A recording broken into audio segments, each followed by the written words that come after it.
Assalamualaikum warahmatullahi wabarakatuh. Perkenalkan, kami dari kelompok 7 yang beranggotakan Enggelia Mutafika Dina Hanif dengan NIM 2019-11480, Evi Ariana Ulfah dengan NIM 2019-11485, Raffi Ardianto dengan NIM 2019-11489, Putri Alyana Bila dengan NIM 2019-11498. Kelompok kami akan mempresentasikan materi yang berjudul Anggaran Pengeluaran Modal. Slide pertama akan dibacakan oleh Angel.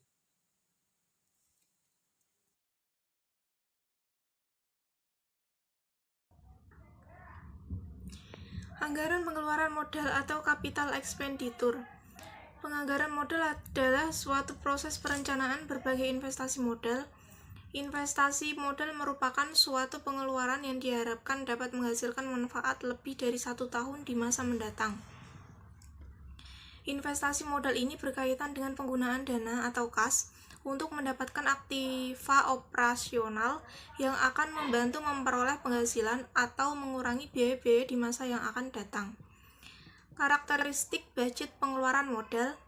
Karakteristik utama budget pengeluaran modal yaitu bahwa pengeluaran modal 1. Sesuai dengan rencana laba komprehensif, terutama berkenaan dengan jangka waktu.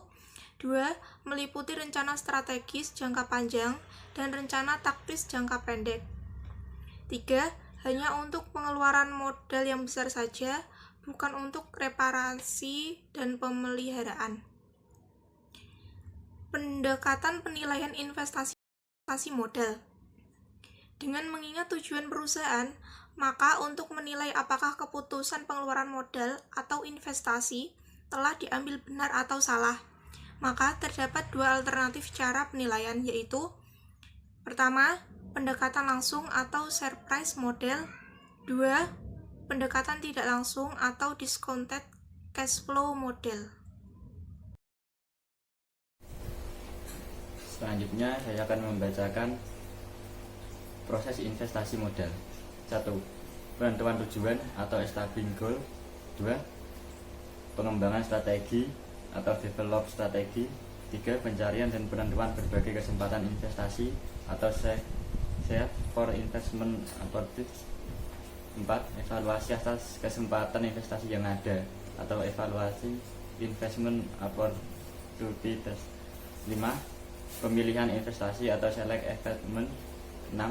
Pelaksanaan dan pengendalian atau implement and monitor. 7. Post audit.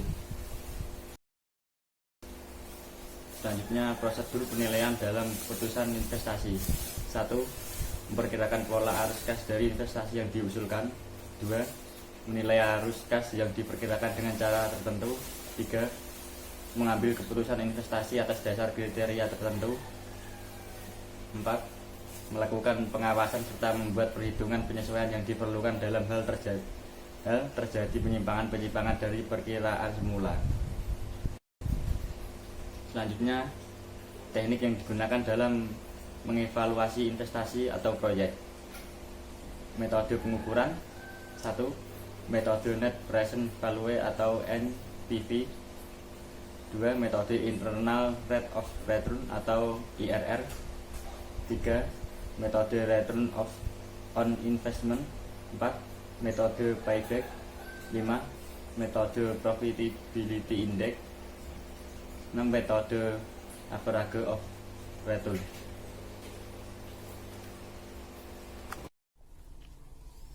Metode NPV. Metode NPV membandingkan nilai sekarang dari aliran kas masuk bersih dengan nilai sekarang dari biaya pengeluaran bersih suatu proyek.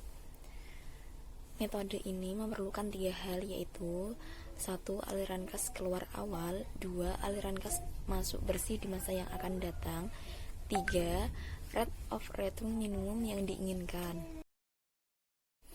Metode IRR. Metode IRR atau yield sesuatu investasi adalah tingkat discount rate yang dapat menjadikan sama antara nilai sekarang atau arus kas dengan nilai sekarang dari arus kas keluar, atau NPV sama dengan 0. Ada dua masalah dalam perhitungan IRR, yaitu 1. Aliran kas masuk sama untuk setiap periode. 2. Aliran kas masuk yang tidak sama atau 2 periode atau lebih. Metode Return of Investment. Teknik ini membandingkan penghasilan setelah atau sebelum pajak dengan investasi yang dilakukan. Tingkat ROI yang diharapkan dari proyek kemudian akan dibandingkan dengan patokan yang telah ditetapkan sebelumnya. Metode payback. Metode ini mengukur lamanya waktu yang diperlukan untuk memperoleh kembali modal suatu proyek, atau dengan kata lain, menunjukkan lamanya waktu di mana arus kas masuk kumulatif sama dengan arus kas keluar kumulatif. Rumusnya yaitu payback period sama dengan capital outlay per net cash proceeds. Metode Profitability Index. Indeks ini menunjukkan rasio dari nilai sekarang arus kas masuk terhadap nilai sekarang arus kas keluar. PI menunjukkan tingkat profitabilitas untuk setiap rupiah investasi. Rumusnya, PI sama dengan nilai sekarang arus kas masuk per nilai sekarang arus kas keluar. Selanjutnya, metode average return. Metode ini dilakukan dengan cara mencari imbangan rasio antara rata-rata keuntungan tahunan sesudah dikurangi beban bunga, pajak, dan rata-rata jumlah modal yang tertanam dalam investasi yang sedang dipertimbangkan. Sekian presentasi dari kelompok kami. Mohon maaf apabila ada kesalahan. Wassalamualaikum warahmatullahi wabarakatuh.